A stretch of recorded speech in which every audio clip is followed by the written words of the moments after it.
My father had one rule. We were forbidden from acknowledging my mother. I broke it, and now I understand why. For as long as I can remember, my life was governed by a rule that was never spoken aloud, never written down, never explained. It was enforced through silence, through warning looks, through a pressure in the air so thick it felt like it rested on my skin. The rule was simple. We do not acknowledge her. She was my mother. She lived in the house with us. She cooked our meals, sat at the table, spoke to us. And every single day, we acted like she didn't exist. Every morning she stood in the kitchen when I came downstairs, a faded floral apron round her waist and a sad, hopeful smile on her face. She would say, "Good morning, sweetheart." And every morning I looked straight through her. I poured my own cereal and sat at the table while she gently placed a third warm plate between my father and me. Eggs or toast or pancakes, always cooked perfectly and always left untouched. My father hid behind his newspaper. I focused on the sound of my spoon, and slowly she would stop trying. Dinner was the same. Full meals. 3 plates. 2 people eating. She asked questions. How was work? How was school? My father turned the page. I chewed louder, and she would fall silent. For years I thought this was normal.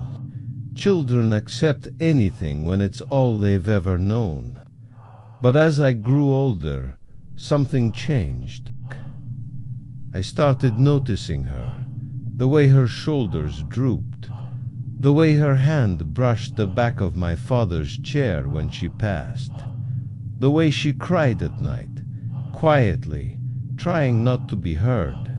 Except I heard her, and every time it felt like something inside my chest cracked a little wider. I started to hate my father for it. His rule wasn't discipline. It was cruelty.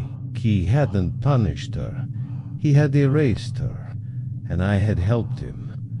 Last Tuesday she stood by the living room window watching rain crawl down the glass. She began to hum, a soft, broken lullaby that felt strangely familiar. Her reflection in the dark window looked thin, faded, almost unreal, and something inside me snapped. I couldn't live like this anymore. I waited until I heard my father's car leave the driveway.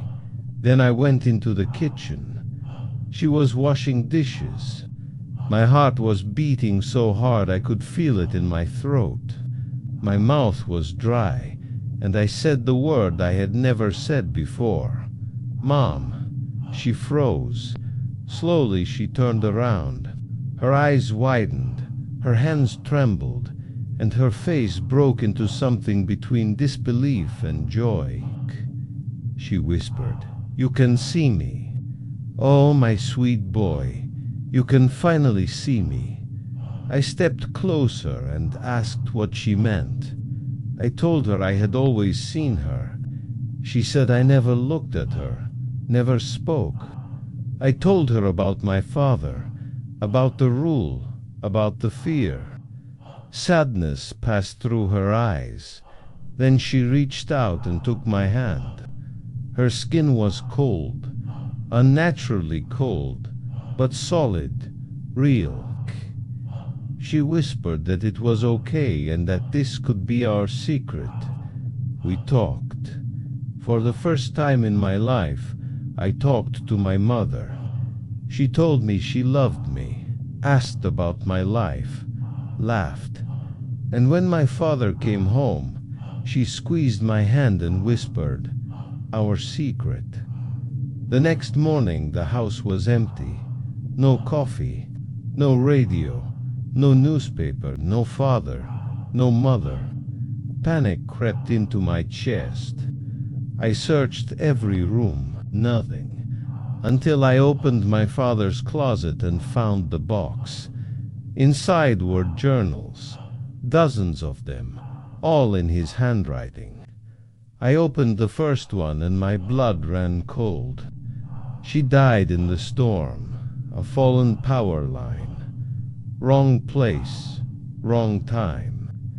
My mother had been dead for 15 years. He wrote about me talking to her, about hearing her voice, about seeing her move. And then he wrote that it looked like her and sounded like her. But when he saw its eyes, they were empty and black and wrong. He wrote that this thing was not his wife. It was something wearing her memory.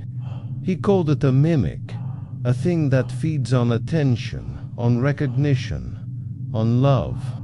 And his rule was never meant to punish her. It was meant to starve it. His final entry was dated last week. He wrote that I had spoken to it, that it looked stronger, more solid, and that if the ritual worked it would probably kill him. My father hadn't disappeared. He had gone to sacrifice himself to save me. And then I heard it, humming from downstairs. A floorboard creaked. Then another on the stairs. I ran into my bedroom and locked the door. The humming stopped, and her voice came through the wood. She told me to open the door. She said she had talked to my father and that he wanted us to be together now, just the two of us. My hands shook. She said she was going to make me pancakes. She never made pancakes. The doorknob moved, slowly, deliberately. Then came the scratching, long nails, patient, claiming I called the police. The scratching stopped the second the call ended, as if it was listening.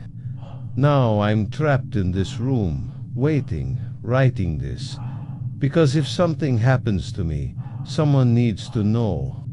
My mother is dead, and whatever is outside this door finally isn't pretending anymore.